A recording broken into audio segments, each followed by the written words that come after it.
ದೇವರ ನಾಮಕ್ಕೆ ಸ್ತೋತ್ರವಾಗಲಿ. ಈ ದಿನ ನಿರೀಕ್ಷೆ ವಾಕ್ಯಕ್ಕೆ ನಿಮ್ಮೆಲ್ಲರನ್ನು ಸ್ವಾಗತಿಸಿಕೊಳ್ಳುತ್ತಾ ಇದ್ದೇನೆ.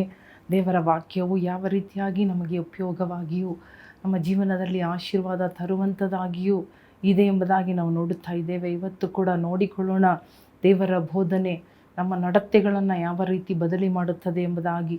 ದೇವರ ವಾಕ್ಯವನ್ನು ನಾವು ಕೇಳುತ್ತಾ ಕೇಳುತ್ತಾ ಕೇಳುತ್ತಾ ಆ ಹೃದಯವು ನಮ್ಮ ಹೃದಯದಲ್ಲಿ ನಾವು ಇಡುತ್ತಾ ಇರುವಾಗ, ನಮ್ಮ ಹೃದಯದಲ್ಲಿ ಅಂಗೀಕಾರ ಮಾಡುವಾಗ, ಸ್ವೀಕಾರ ಮಾಡುವಾಗ ಅದು ನಮ್ಮ ನಡತೆಯನ್ನೇ ಚೇಂಜ್ ಮಾಡುತ್ತದೆ, ನಮ್ಮ ನಡತೆಯನ್ನು ಬದಲಿ ಮಾಡುತ್ತದೆ.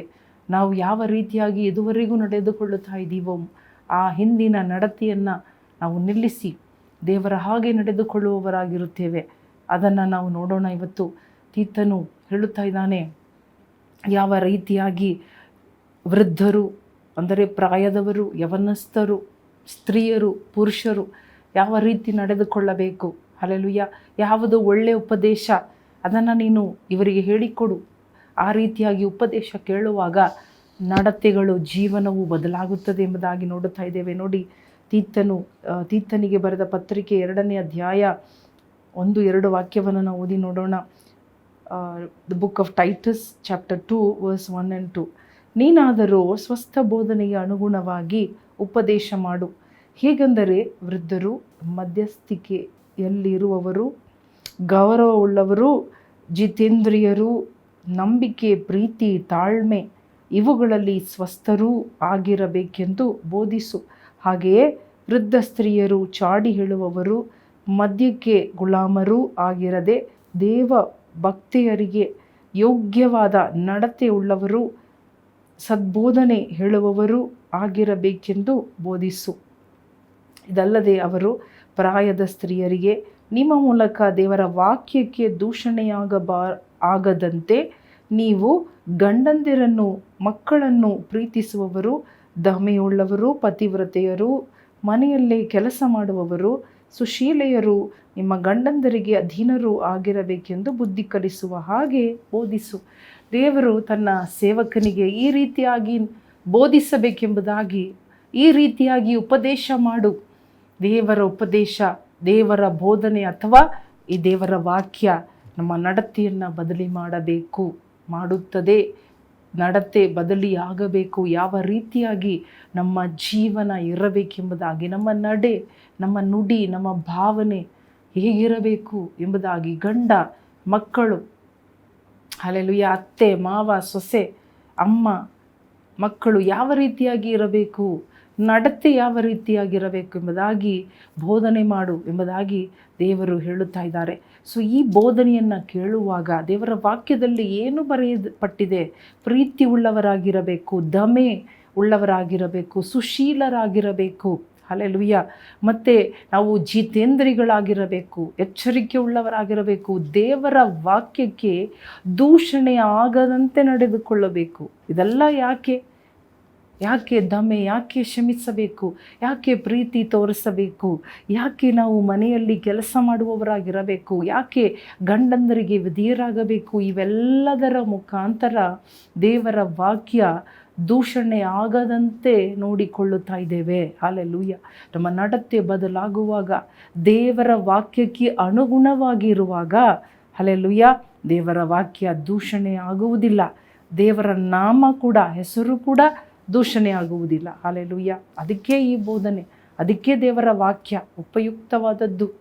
ನಮ್ಮ ನಡತೆಯನ್ನು ಚೇಂಜ್ ಮಾಡುವುದು, ನಮ್ಮ ಸ್ವಭಾವವನ್ನು ಚೇಂಜ್ ಮಾಡುವಂಥದ್ದು, ಬದಲಿ ಮಾಡುವಂಥದ್ದು. ಹಲ್ಲೆಲೂಯಾ. ನಮ್ಮ ಜೀವನ ಬದಲಾಗುವಾಗ ನಮ್ಮ ಸುತ್ತಲಿರುವವರು ಕೂಡ ಬದಲಾಗುತ್ತಾರೆ. ನಾವು ಪ್ರಾರ್ಥನೆ ಮಾಡುತ್ತೇವೆ, ದೇವರೇ ಅವರನ್ನು ಬದಲಿ ಮಾಡು, ಇವರನ್ನು ಬದಲಿ ಮಾಡು, ನಮ್ಮವರನ್ನ ಬದಲಿ ಮಾಡು, ನಮ್ಮ ಮನೆಯನ್ನು ಬದಲಿ ಮಾಡು, ಕುಟುಂಬವನ್ನು ಬದಲಿ ಮಾಡು, ಆದರೆ ಮಕ್ಕಳನ್ನು ಬದಲಿ ಮಾಡು. ಆದರೆ ನಾವು ಮಾಡಬೇಕಾದ ಕಾರ್ಯ ಎಲ್ಲ ದೇವರ ವಾಕ್ಯವನ್ನು ತಿಳಿದುಕೊಂಡು ನಮ್ಮ ನಡತೆ ಬದಲಾಗುವಾಗ ನಮ್ಮ ಕುಟುಂಬದ ನಡತೆ ಬದಲಾಗುತ್ತದೆ. ಹಲ್ಲೆಲೂಯಾ. ಪ್ರಾರ್ಥನೆ ಮಾಡಿಕೊಳ್ಳೋಣ, ಕಣ್ಣು ಮುಚ್ಚಿಕೊಂಡು ಒಪ್ಪಿಸಿಕೊಡೋಣ. ಹಲ್ಲೆಲೂಯಾ. ದೇವರ ವಾಕ್ಯವು ಹಿಬ್ಬಾಯಿ ಕತ್ತಿಗಿಂತಲೂ ಹದವಾದದ್ದು. ದೇವರ ಬಾಯಿಂದ ಬಂತು ಈ ಒಂದು ವಾಕ್ಯಗಳು. ಈ ವಾಕ್ಯಗಳು ನಮಗೆ ಉಪದೇಶವಾಗಿ, ಹಲ್ಲೆಲೂಯಾ, ಕೊಡಲ್ಪಟ್ಟ ವಾಕ್ಯ, ಬೋಧನೆ ಕೊಡಲ್ಪಟ್ಟ ವಾಕ್ಯಗಳು.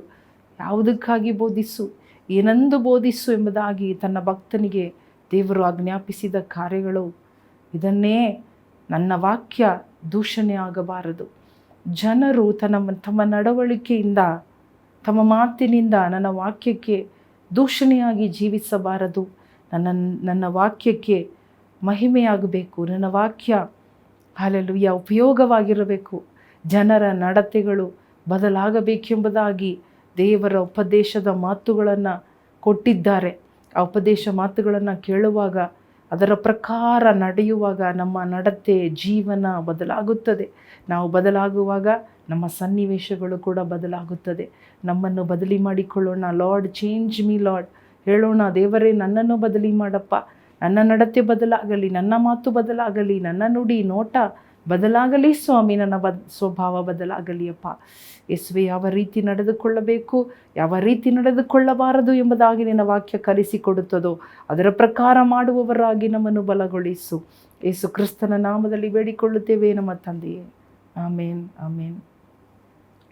ಪ್ರಿಯ ದೇವರ ಜನರೇ, ನಾವು ಕೇಳಿದ ವಾಕ್ಯ ನಾವು ಸತತವಾಗಿ ಇಡೀ ಅಧ್ಯಾಯವನ್ನು ಓದಿ ನೋಡ್ರಿ. ತಿತ್ತನು 2ನೇ ಅಧ್ಯಾಯವನ್ನು ಓದಿ ನೋಡ್ರಿ. ಏನು ಮಾಡಬೇಕು, ಏನು ಮಾಡಬಾರದೆಂಬುದಾಗಿ ದೇವರ ವಾಕ್ಯ ಸ್ಪಷ್ಟವಾಗಿ ದೇವರು ನಮಗೆ ಕಲಿಸಿಕೊಟ್ಟಿದ್ದಾರೆ. ಅದನ್ನು ಮಾಡುವಾಗ ನಿಜವಾಗಲೂ ಹಲ್ಲೆಲೂಯಾ ನಮಗೆ ಒಂದು ಸಮಾಧಾನ, ಒಂದು ತೃಪ್ತಿ, ನಮಗೆ ಒಂದು ಮನಸ್ಸಿಗೆ ಒಂದು ಆಧರಣೆ ಸಿಗುತ್ತದೆ. ಹಲ್ಲೆಲೂಯಾ. ದೇವರ ವಾಕ್ಯ, ಅಟ್ಲೀಸ್ಟ್ ನಾನು ದೇವರ ವಾಕ್ಯಕ್ಕೆ ವಿಧೇಯಳಾಗುತ್ತಾ ಇದ್ದೇನೆ. ಅದು ನನಗೆ ಹರ್ಟ್ ಆಗ್ಬೋದು, ಅದು ನನಗೆ ಆರಂಭದಲ್ಲಿ ಕಷ್ಟವಾಗಿರ್ಬೋದು, ಬಟ್ ನನಗೆ ಕೊನೆಯಲ್ಲಿ ದೇವರ ವಾಕ್ಯಕ್ಕೆ ನಾನು ವಿಧೇಯನಾಗಿದ್ದೇನೆ, ದೇವರ ವಾಕ್ಯಕ್ಕೆ ನಾನು ದೂಷಣೆ ಮಾಡಲಿಲ್ಲ ಎಂಬ ತೃಪ್ತಿ ನಮಗೆ ದೇವರು ಕೊಡುತ್ತಾರೆ. ದೇವರು ನಿಮ್ಮನ್ನು ಆಶೀರ್ವದಿಸಲಿ. ಆಮೇನ್.